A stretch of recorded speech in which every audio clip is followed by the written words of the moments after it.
महाभारत की विशाल गाथा में एक ऐसे शहर की कहानी है जो सचमुच राख से उठ खड़ा हुआ था।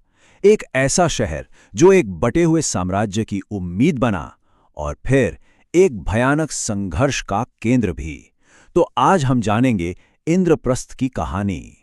चलिए सीधे चलते हैं हस्तिनापुर के उस दरबार में जहां उथल पुथल मची हुई है। सोचिए, जब विदुर ने राजा धृतराष्ट्र को यह खबर दी होगी तो पूरे दरबार में कैसा सन्नाटा छा गया होगा। पांडव, जिन्हें सब मरा हुआ समझ रहे थे, वो जिंदा थे। अब देखिए, पांडवों की ये वापसी कोई जश्न का मौका नहीं थी। ये तो उनके चचेरे भाइयों यानी कौरवों के लिए एक सीधी सीधी चुनौती थी। उस वक्त हवा में खुशी नहीं बल्कि तनाव और शक घुला हुआ था। तो इस पूरे संघर्ष की जड़ क्या थी? मामला साफ था। एक सिंहासन और उसके दो दावेदार। एक तरफ थे पांडव, स्वर्गीय राजा पांडु के बेटे, और दूसरी तरफ कौरव, जो नेत्रहीन राजा धृतराष्ट्र के बेटे थे। ये एक ऐसी शांति थी जो ज्यादा देर टिकने वाली नहीं थी। तो अब इस लड़ाई को तुरंत शुरू होने से रोकने के लिए घर के बड़ों ने एक रास्ता निकाला। एक ऐसा रास्ता जिसने उस वक्त तो युद्ध को टाल दिया, पर उस चिंगारी को हमेशा के लिए बुझाया नहीं। और वो रास्ता था राज्य का बंटवारा। पर यह कोई दिल से किया हुआ फैसला नहीं था। ये तो एक पॉलिटिकल मजबूरी थी। बस दोनों परिवारों के बीच जो आग सुलग रही थी, उसे काबू में करने की एक कोशिश थी। शायद ये सोचा गया कि दूरी से दुश्मनी कम हो जाएगी। लेकिन ये बंटवारा क्या वाकई में बराबर था? बिल्कुल नहीं। कौरवों को मिला हस्तिनापुर, एक चलती फिरती खुशहाल राजधानी, और पांडवों के हिस्से में क्या आया? खांडवप्रस्थ, एक पुरानी खंडहर बन चुकी जगह जिसका नाम तक लोग लगभग भूल चुके थे।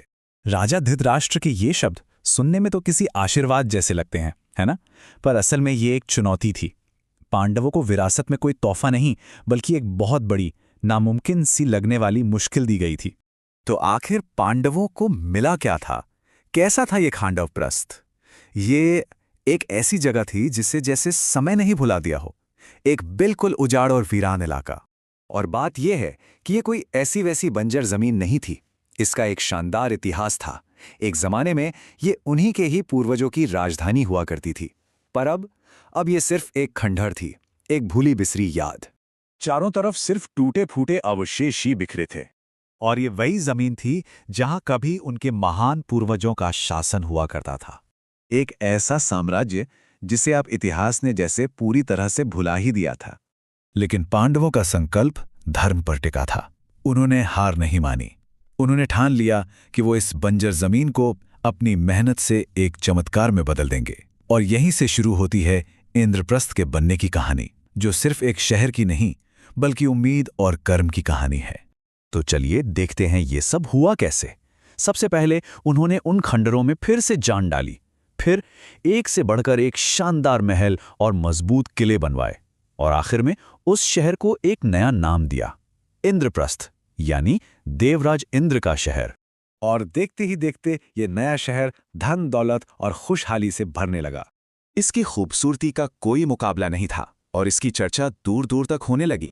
और जल्द ही इंद्रप्रस्थ सभ्यता का एक ऐसा केंद्र बन गया जिसकी तारीफ पूरी दुनिया करने लगी। पांडवों ने सिर्फ एक शहर नहीं बनाया था, उन्होंने एक ऐसे राज्य की नींव रखी थी जो न्याय और धर्म पर चलता था।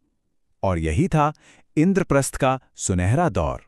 पूरे 36 साल पांडवों ने इंद्रप्रस्थ से 36 सालों तक सुख और शांति से राज किया। ये उनकी कड़ी मेहनत और मजबूत इरादों का जीता जागता सबूत था। उनका राज सिर्फ पैसे और ताकत का नहीं था। उन्होंने अपनी मां कुंती और पत्नी द्रौपदी के साथ मिलकर शासन किया।